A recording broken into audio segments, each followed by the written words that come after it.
సాహితీ మిత్రులకు నమస్కారం. కాంతి నల్లూరి కథల ఛానల్కు సుస్వాగతం.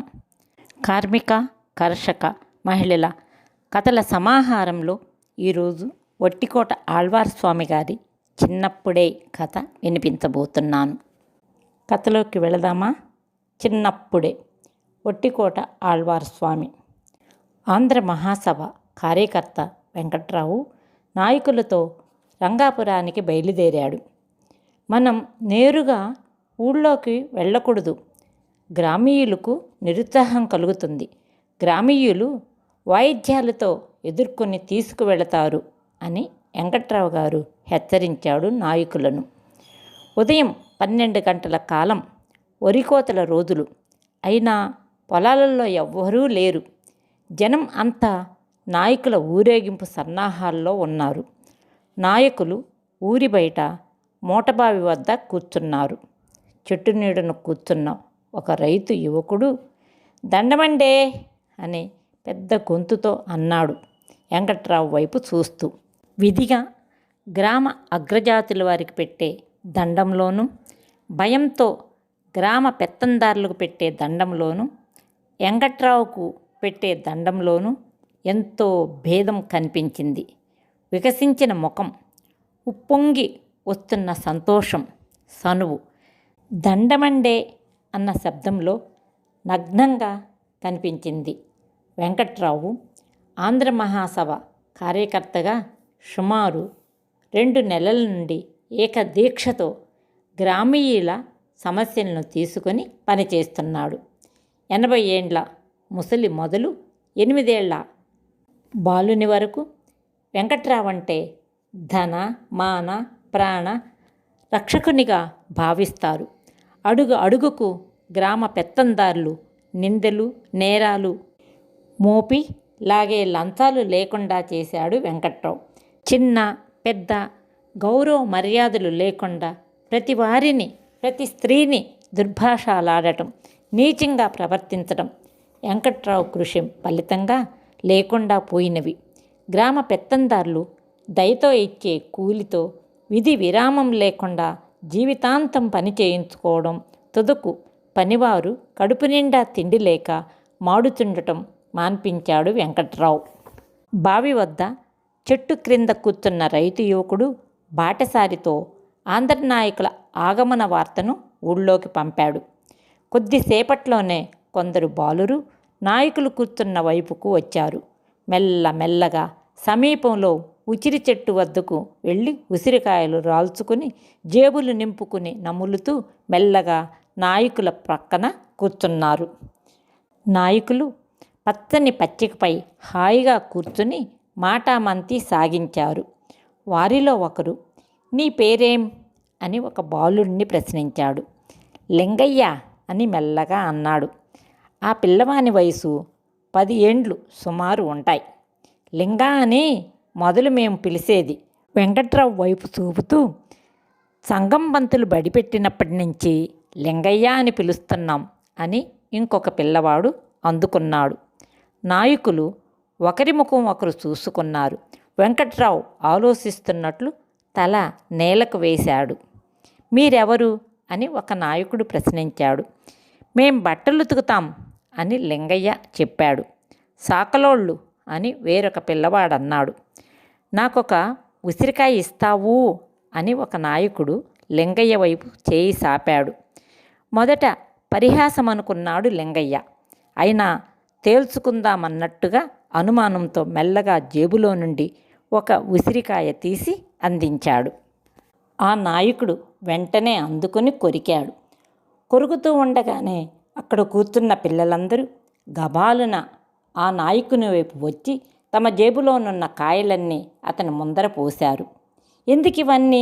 చాలు చాలు అని నాయకుడు అంటుండగానే ఇది బాగుంది, ఇది బాగుంది అని పిల్లలందరూ తాము బోర్లించిన కాయల్లో నుండి మంచి మంచి వేరి అందించసాగారు. ఆ నాయకుడు పట్టలేని సంతోషంతో అందరినీ తన కౌగిట్లోకి తీసుకుని కన్న కొడుకుల్లాగా వీపులపై చేతులు వేసి నిమిరాడు. ఆ బాలురు అమితోత్సాహంతో ఆ నాయకుడిని చుట్టువేశారు. ఆ బాలురకు ఆ నాయకునకు ఏర్పడిన ఆ ప్రేమకు ఎంత ఇలువ కట్టగలం? ప్రతిరోజు ప్రతి వస్తువు అన్యాయంగా హరించే గ్రామ పెత్తందారుణ్ణి అసహించుకునే ఆ బాలురు తాము స్వయంగా ఇవ్వటమే కాక దాన్ని నాయకుడు అంగీకరించడంతో పొందిన ఆనందానికి ఎంత విలువ కట్టగలం? తమ గ్రామీయులైనప్పటికీ గ్రామ పెత్తందారులు అంటే హడిలిపోయే ఆ బాలురు పరగ్రామీయుడు. 10 నిమిషాల క్రింద పరిచయుడైన ఆ నాయకుడు చిరపరిచిత ఆవాద్య బంధువుడుగా తలచబడ్డాడంటే వారికి పరస్పరం ఏర్పడిన గాఢాభిమానానికి ఎంత ఇలువ కట్టగలం? వీళ్ళందరెవరో ఎరికేనా అని ఆ బాలుర్ను వెంకట్రావు ప్రశ్నించాడు. మేమెందుకొచ్చామో చెప్పు అని నాయకుల్లో ఒకరు అడిగారు. పిల్లలు ఒకరి ముఖం ఒకరు చూసుకున్నారు. అందరి ముఖాలు వికసించినవి. మమ్మల్లా బతికించడానికి అని ఒక బాలుడన్నాడు. మీ బతుకుకేమైంది? నీ చేతులకు వెండి కడియాలున్నాయి. ఆ పిల్లవాని చెవులకు బంగారు పోగులున్నాయి. ఈ పిల్లవానికి బంగారు గుండీలున్నాయి అని ఒక నాయకుడు పిల్లల వైపు చేతులు చూపుతూ అన్నాడు. ఇవి ఉంటే ఒకసారి మా ఊరి దొర మా బర్రెను బందెల దొడ్లో పెట్టించాడు. మా అన్న కోడెదోడ చేలో పడ్డదని మా ఊరి పటేలు 10 రూపాయలు వసూలు చేశాడు. మా దున్నపోతు బుస్సుమన్నదట. మోతాడు లేదని 30 రూపాయలు తీసుకున్నాడు మాలి పటేలు. సర్కారీ సుంకం కట్టలేదని మా నాయనకు బండలెత్తారు ఒకసారి. వెంకట్రావు పంతులు పెట్టిన బడిలోకి పోతే దెబ్బలు కొడతానని మొన్న మా ద్వారా గుమస్తా బెదిరించాడు. మొన్న మా అమ్మ కూలికి పోయి వస్తూ చేలో కట్టెపుల్లలు ఏరుకుంటుంటే ఎందుకేరుతున్నావని మా అమ్మని సిగబట్టుకుని కొట్టాడు. మా అయ్య అడ్డం పోతే చేతికర్ర ఇరిగేదా కొట్టాడు దొరగారి సేగిదారు. ఈ విధంగా పిల్లవాళ్ళందరూ తమ కష్టాలు కుప్పలుగా కురిపించారు. పొయ్యిలో కట్టెలు లేకపోతే ఆ రోజు రాత్రి బువ్వెట్లా వండింది మీ అమ్మ అని ఒక నాయకుడు ప్రశ్నించాడు. నేను పసులకాడి నుండి ఇంటికొచ్చే వరకు మా అమ్మ అయ్య మూలుక్కుంటూ పండుకున్నారు.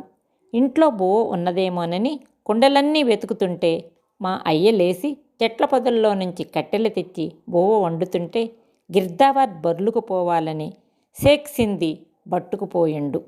పొయ్యి మీద బువ్వంతా చెడిపోయింది.